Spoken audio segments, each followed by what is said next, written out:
आज हम कंसंट्रेशन के टॉपिक को इलेबोरेट करके समझेंगे। ये topic class 11th some basic concept यानी फर्स्ट चैप्टर और क्लास 12th सॉल्यूशंस यानी सेकंड चैप्टर का पार्ट है। इस टॉपिक के अंदर सबसे पहले जानते हैं कंसंट्रेशन का मीनिंग क्या है। कंसंट्रेशन का मीनिंग है amount of solute in given amount of solution. किसी भी सॉल्यूशन में सॉल्यूट का कितना अमाउंट होता है। सॉल्यूट उसे कहते हैं जिसे डिसॉल्व किया जाता है। सॉल्वेंट जिसमें डिसॉल्व किया जाता है, एक लेमन डेफिनेशन इसे कहा जा सकता है। तो आइए समझते हैं मेन चार तरह की concentration: strength, molarity, molality, normality. आपको इनका एक कंपैरेटिव अकाउंट सीख लेना चाहिए। चारों को एक साथ पढ़ेंगे तो आपको ये ज्यादा लंबे समय तक याद रहेंगी। स्ट्रेंथ की यूनिट है ग्राम पर लीटर। ग्राम पर लीटर को अगर हम एक्सप्लेन करें तो क्या मीनिंग बनता है? ग्राम पर लीटर यानी एक लीटर में कितने ग्राम्स हैं। तो डेफिनेशन बनेगी amount of solute in gram present in 1 litre of solution. So short में लिखेंगे हम amount of solute in gram present in 1 litre of solution. Definition की डेफिनेशन याद हो गई, यूनिट की यूनिट याद हो गई। Solute in gram present in 1 litre. Strength का फॉर्मूला होगा weight of solute in gram into 1000 divided by volume of solution in chassis और मिलीलीटर। अगर आपके पास सॉल्यूट का वेट ग्राम में है, सॉल्यूशन का वॉल्यूम मिलीलीटर्स में है, आप स्ट्रेंथ को निकाल सकते हैं। So definition, units and formula. इसी तरह से अगली चीज हम सीखते हैं जिसे मोलैरिटी कहा जाता है। अब एक जैसा मेथड अडॉप्ट करेंगे तो आपसे गलती नहीं होगी। मोलैरिटी की यूनिट है मोल पर लीटर। देखिए इसकी यूनिट ग्राम पर लीटर, तो ग्राम प्रेजेंट इन 1 लीटर। इसकी यूनिट है मोल पर लीटर और यूनिट से ही इसकी डेफिनेशन क्लियर कि 1 लीटर में कितने मोल्स हैं। So we can say amount of solute in moles present in 1 litre of solution. Number of moles भी कह सकते हैं या amount of solute in moles present in 1 litre of solution. Molarity. अब मोलैरिटी को कैपिटल एम से represent करेंगे। Formula number of moles of solute. So we can see number of moles of solute into 1000 divided by volume of solution in cc's और millilitre.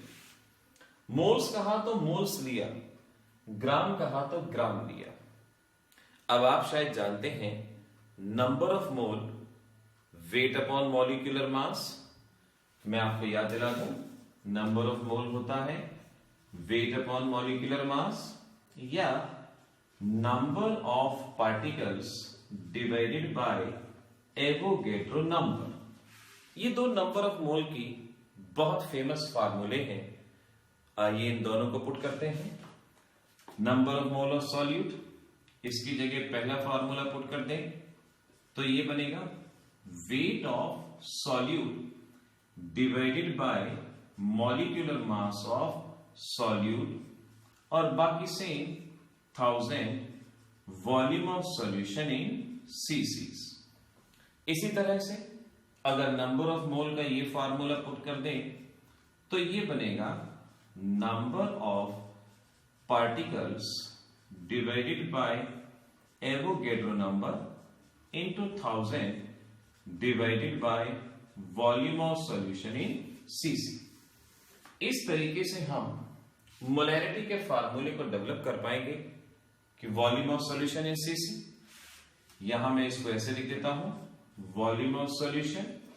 ध्यान रखें, हम जो भी मेथड अडॉप्ट कर रहे हैं हमेशा वेट ग्राम में लेंगे और वॉल्यूम हमेशा मिलीलीटर यानी सीसीज के अंदर लेंगे।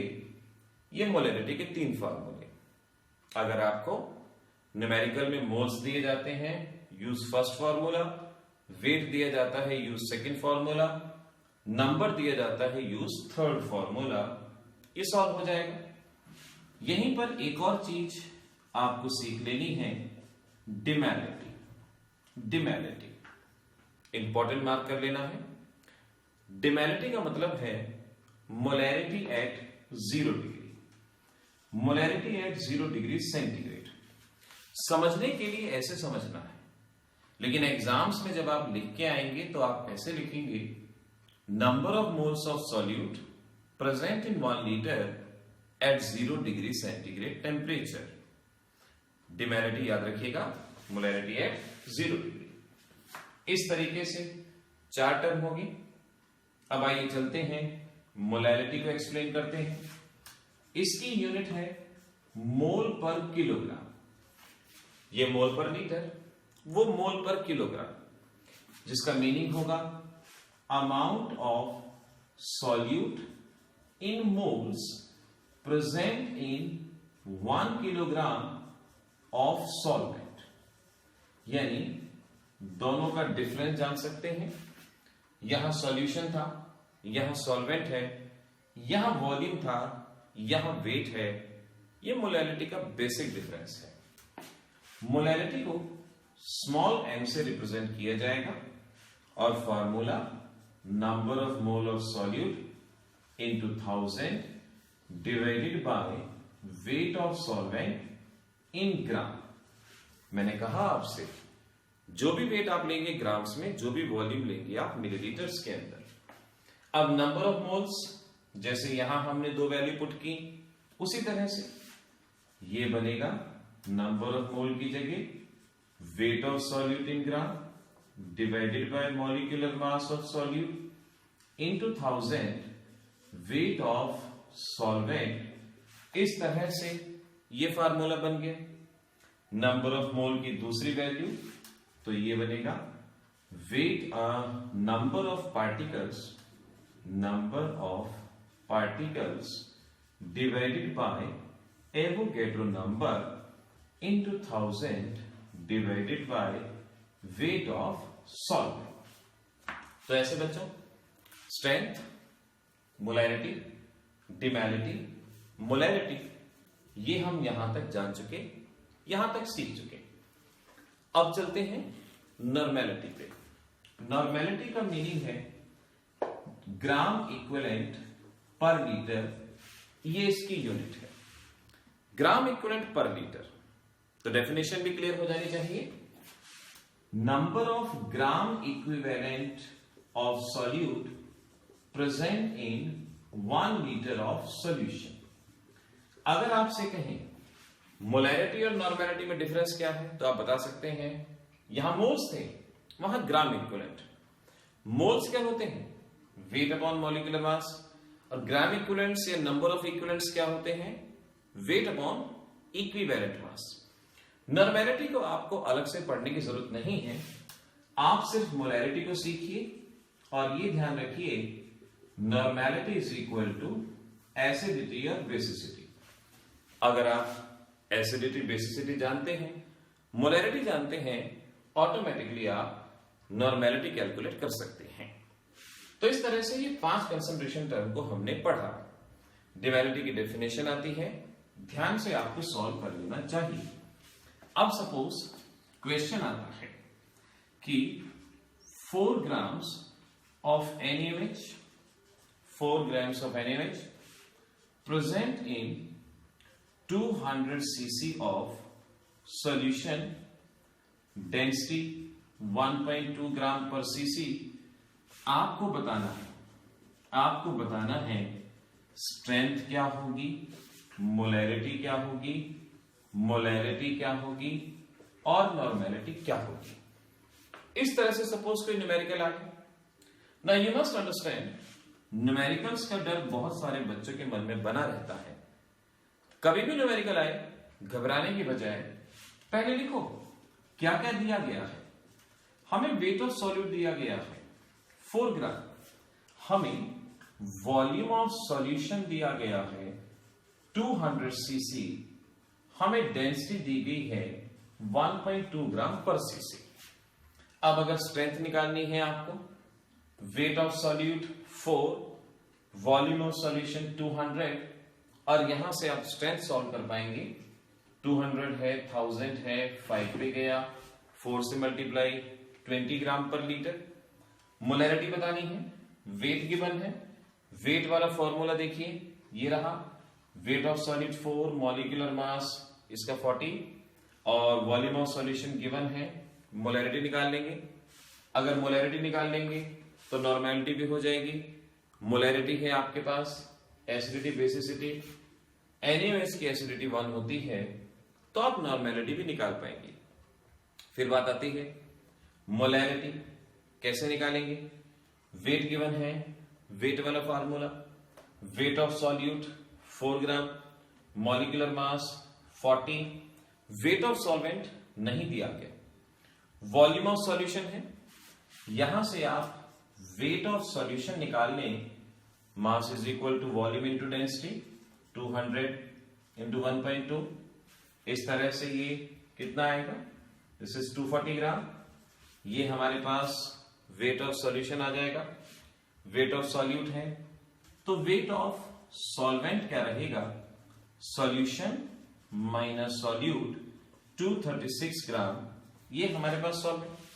अब वेट ऑफ सॉल्वेंट को यहां पुट करेंगे, सॉल्यूट यहां पुट करेंगे, और इस तरह से मोलैरिटी को निकाल लेंगे। तो ऐसे बच्चों हमें मोलैरिटी नॉर्मेलिटी वगैरह को हमने निकालना सीखा। अब एक बार मुझे बताइए, इन चारों में से टेम्परेचर से अफेक्टेड कौन होगा। टेम्परेचर से वही अफेक्टेड होगा जिसमें वॉल्यूम प्रेजेंट होगा। Volume is directly proportional to temperature, इसमें वॉल्यूम है, टेम्परेचर से अफेक्टेड होगा, हम प्रेफर नहीं करेंगे। मोलैरिटी में वॉल्यूम है, टेम्परेचर से अफेक्ट होगा, प्रेफर नहीं करेंगे। नॉर्मेलिटी में भी वॉल्यूम है, हम प्रेफर नहीं करेंगे। मोलैरिटी में सिर्फ वेट है which is not affected by temperature, हम मोलैरिटी को प्रेफर करेंगे। तो इस तरह से हम कहेंगे, अगर क्वेश्चन आता है इन चारों में से प्रेफरेबल कौन, तो जवाब रहेगा मोलैरिटी। एक क्वेश्चन और होमवर्क में ट्राई करना है आपने, वो ये है, which is more concentrated 1 molar और 1 मोलर सॉल्यूशन। इंपॉर्टेंट क्वेश्चन है, आना चाहिए। 1 मोलर में से कौन सा ज्यादा कंसंट्रेटेड है। अगर आप सॉल्व कर पाए तो जवाब कमेंट सेक्शन में लिखिएगा, ना हो पाए तो बताइएगा, लेकिन एफर्ट्स जरूर करिएगा। एफर्ट्स करने वालों की कभी हार नहीं होती, ये हम बहुत अच्छे से जानते हैं। तो इस तरह से कंसंट्रेशन का ये टॉपिक हमारे हर एग्जामिनेशन के लिए, class 11th, class 12th, JEE entrance examination, NEET, NEET examination, सभी में ये हमारे लिए बहुत इंपॉर्टेंट रहता है। और बहुत आसानी से कुछ ही मिनटों में आप इस टॉपिक के अंदर आप कॉन्फिडेंस गेन कर सकते हैं और बहुत अच्छे से सीख सकते हैं। तो देखते रहिए बाकी और आने वाले video lectures, class 11th, 12th और JEE entrance examination, NEET entrance examination आपके लिए हेल्पफुल रहेंगे।